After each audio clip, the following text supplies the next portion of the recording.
जैसा कि आप देखेंगे जो भी अभी राजस्थान से शुष्क हवाएं आ रही हैं उसकी वजह से निमाड़ और ग्वालियर चंबल जो है लगा हुआ तप रहा है। मध्य प्रदेश में पिछले कई दिनों से जबरदस्त गर्मी ने लोगों को हलकान किया हुआ है।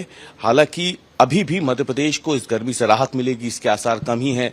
लगातार मध्य प्रदेश के ज्यादातर इलाकों में तापमान जो है अधिकतम तापमान वो 40 के पार है, तो वहीं मालवा निमाड़ के कई इलाकों में तापमान 44 और 45 डिग्री तक जा पहुंचा है। इस वक्त हमारे साथ मौजूद है मध्य प्रदेश मौसम विभाग के वैज्ञानिक बीएस यादव जी, जो बताएंगे कि कैसे आप जो पूरा नक्शा देख रहे हैं, जिसमें अगर आप देखें तो पूरा ये मध्य प्रदेश का जो हिस्सा है ये पूरी तरीके से लाल यानी जबरदस्त हीट वेव की चपेट में है पूरा इलाका। सर, क्या स्थितियां हैं मध्य प्रदेश की अभी? जैसा कि आप देखेंगे जो भी अभी राजस्थान से शुष्क हवाएं आ रही हैं उसकी वजह से निमाड़ और ग्वालियर चंबल जो है लगा हुआ तप रहा है। लेकिन देखेंगे पूरे प्रदेश की बात देखें तो अपन 28 जिले हैं जहां पे 43 के ऊपर टेम्परेचर दर्ज किया गया। सबसे अधिक देखेंगे तो खंडवा और खरगोन में 45.5 दर्ज किया गया है, जहां पे हीट वेव की स्थिति बनी हुई है। और आने वाले अगले 2 दिन की बात करें, 2 दिन ऐसे ही टेम्परेचर बना रहेगा। ये देखेंगे अपने तो राजस्थान से लगे हुए जो भी 10 जिले हैं यहाँ पे हमने रेड अलर्ट जारी किया गया, जहाँ पे भीषण लू चल सकती है। उससे सटे हुए साहब में वालेंगे वहाँ पे ऑरेंज अलर्ट जारी किया जो 18 जिले हैं। और लगभग ये स्थिति अगले दिन भी ऐसी ही बनी रहेगी। 27 तारीख में भी लगभग यही बना रहेगा। लेकिन इसके बाद थोड़ी सी राहत की स्थिति आएगी कि जो टेम्परेचर थोड़े से नॉर्मल होंगे तो स्थिति रेड अलर्ट से अपने ऑरेंज में आ जाएगी और इसके आगे फिर आराम मिलेगा आपको। ये जो साइक्लोन इस वक्त अगर हम देखें बंगाल की खाड़ी की तरफ जो साइक्लोनिक परिस्थितियां बन रही हैं, तो क्या उसका कुछ असर मध्य प्रदेश के मौसम पे पड़ने के आसार हैं क्या? हाँ, ज्यादा कुछ तो नहीं कह सकते जैसे बारिश वगैरह, लेकिन उसके वजह से हलचल जो एटमॉस्फेयर में होगी उसकी वजह से बादलों की आवाजाही देखी जा सकती है। उसकी वजह से इसी वजह से टेम्परेचर थोड़े डाउन होंगे आगे जाके। सर, ये एक आखिरी सवाल बस रहेगा कि मध्य प्रदेश में इस बार जो है सबसे अधिकतम तापमान लंबे समय तक के लिए किस क्षेत्र में देखा गया है? क्योंकि इस बार कई रिकॉर्ड जो है वो टूटे हैं गर्मी के बीते कई सालों के, तो इस बार मध्य प्रदेश में सबसे ज्यादा अगर हम देखें तो इस तरह की स्थितियां किस इलाके में ज्यादा रही? नहीं, ऐसा रिकॉर्ड का कोई सेंस नहीं है, लेकिन अपन ने जैसे पिछला अप्रैल में टेम्परेचर बढ़ चुका रहता था, इसलिए धीरे धीरे ग्रेजुअली बढ़ता था तो इतना फील नहीं होता था। इस बार अप्रैल अपना नहीं तपा था, मई में आने के बाद वही आधे मई में जाने के बाद टेम्परेचर आया है, तो जो रहा था अपने शुरू के चिंजारी चंबल वगैरह में रहा था 47 के आसपास, लेकिन अब वो स्थिति चेंज होकर निमाड़ की तरफ शिफ्ट हो चुकी है। वहां पे ना होकर अभी खंडवा, खरगोन, बड़वानी, अलीराजपुर इस तरफ ज्यादा टेम्परेचर दर्ज हो रहा है। लोग कब तक मध्य प्रदेश के लोग राहत की उम्मीद लगाएं? बारिश या आंधी तूफान ऐसा कुछ हो जिससे मौसम थोड़ा बदले? बारिश तो नहीं, लेकिन ये अपने हीट वेव की स्थिति से आपको 29 तारीख के बाद राहत मिलना शुरू हो जाएगी। टेम्परेचर डाउन हो जाएंगे, 42-43 के आसपास आ जाएगा। हीट वेव की स्थिति नहीं रह पाएगी। और बारिश की जो बात करेंगे, खाली दक्षिणी मध्य प्रदेश में जो कुछ बूंदाबांदी के आसार जो है 2 जून के आसपास बन रहे हैं।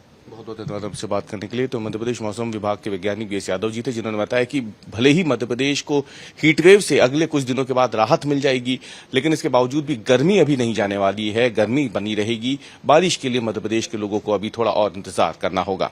मध्य प्रदेश में पड़ रही भीषण गर्मी का आलम यह है कि अब प्रशासन को भी अलर्ट मोड में आना पड़ा है।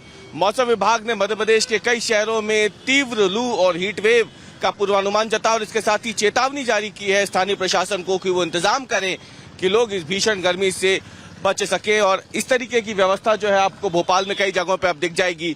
जो चौराहे हैं, जो रेड लाइट्स हैं, वहां पे इस तरीके से टेंट लगा करके अब राहत दी जा रही है उन लोगों को जो यहाँ रेड लाइट पे जब खड़े हों तो वो सीधे सूरज की चपेट में ना आए, क्योंकि यहाँ पे लंबे समय तक उन्हें खड़ा होना पड़ता है। और ऐसे में जब वो यहाँ खड़े रहेंगे तो स्वाभाविक सी बात है कि इस हीट वेव के शिकार वो आसानी से बन सकते हैं। और इसीलिए ये व्यवस्था यहाँ की गई है, जहाँ पे अगर आप देखें तो इस तरीके से टेंट लगाए गए हैं ताकि लोग जब रेड लाइट पे खड़े रहें तो कम से कम वो सीधे सूरज की किरणों की चपेट में ना आए, वो बचे रह सके। हमारे साथ अगर देखें तो विशाल टेंट हाउस के मालिक भी हैं, जिन्होंने ये टेंट लगवाए हैं स्थानीय प्रशासन के साथ मिलकर के।